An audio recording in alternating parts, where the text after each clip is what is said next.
हमने अपने बुजुर्गों से, माता पिता से रामायण की कथा सुनी और आज तक हमें सिर्फ यही पता था कि रावण की मृत्यु का कारण उसका भाई विभीषण था।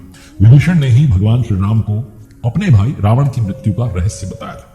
परंतु वास्तविकता में बहुत कम लोग जानते हैं कि यह कहानी आधी हकीकत है, क्योंकि कहानी का आधा भाग रावण की पत्नी मंदोदरी से जुड़ा हुआ है। आनंद रामायण से एक संदर्भ जो है मैं लेने जा रहा हूं, प्रसंग आपको सुनाने जा रहा हूं।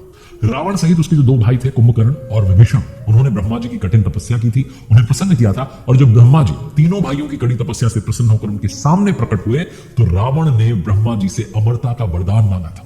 ब्रह्मा जी ने रावण के इस वरदान पर असमर्थता जताई। उन्होंने कहा कि नहीं, ऐसा नहीं हो सकता। परंतु उन्होंने रावण को एक तीर दिया और कहा कि यही तीर तुम्हारी मृत्यु का कारण बनेगा। रावण ने ब्रह्मा जी से वो तीर ले लिया तथा उसे अपने महल में ले जाकर के सिंहासन के पास दीवार में चुनवा दिया।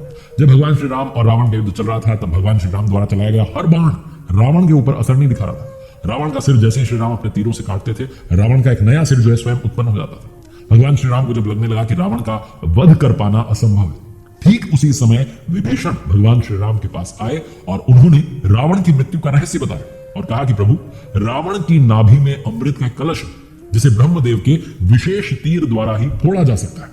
ऐसे में विभीषण ने भगवान श्री राम को बताया कि उस विशेष तीर के द्वारा ही रावण का वध हो सकता है, अन्यथा कोई भी अस्त्र जो है वध कर नहीं सकता। और ये जो रहस्य था सिर्फ मंदोदरी, जो कि रावण की पत्नी थी, उन्हें ही पता था। बस फिर क्या था, हनुमान जी ने एक ज्योतिषाचार्य का रूप धारण किया, लंका में जाकर वहां एक स्थान से दूसरे स्थान में घूमने लगे और वहां के लोगों को, जो लंका के निवासी थे, उन्हें उनका भविष्य बताने लगे। और कुछ ही समय में जो हनुमान रूपी ज्योतिषाचार्य थे, उनके आने का समाचार पूरी लंका में फैल गया कि ज्योतिषाचार्य आए जो सबको अपना भविष्य बता रहे हैं। ये जो समाचार था उस समय महल में पहुंचा, रावण की पत्नी मंदोदरी तक पहुंचा और मंदोदरी ने उत्सुकतावश कि एक बार बुलाएं तो सही, देखें तो सही कि मेरे पतिदेव का, मेरा जो है भविष्य क्या है, हनुमान जी रूपी ज्योतिषाचार्य को अपने महल में बुला लिया। हनुमान जी जो कि ज्योतिषाचार्य के रूप में थे, उन्होंने मंदोदरी को रावण के संबंध में कुछ ऐसी बातें बताई जिन्हें सुनकर के मंदोदरी आश्चर्यचकित हुई।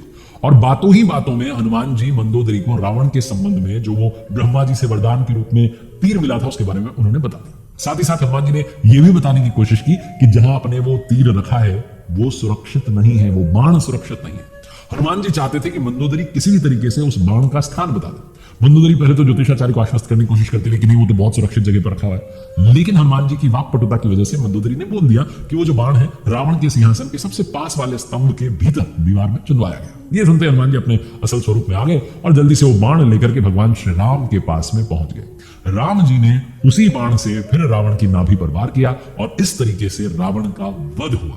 आनंद रामायण से प्रसंग मैंने आपको सुनाया। ये कथा आपको कैसी लगी आप कमेंट बॉक्स में बताएं। भगवान श्री राम की असीम कृपा सभी भक्तों पर बनी रहे। जय जय श्री सीता।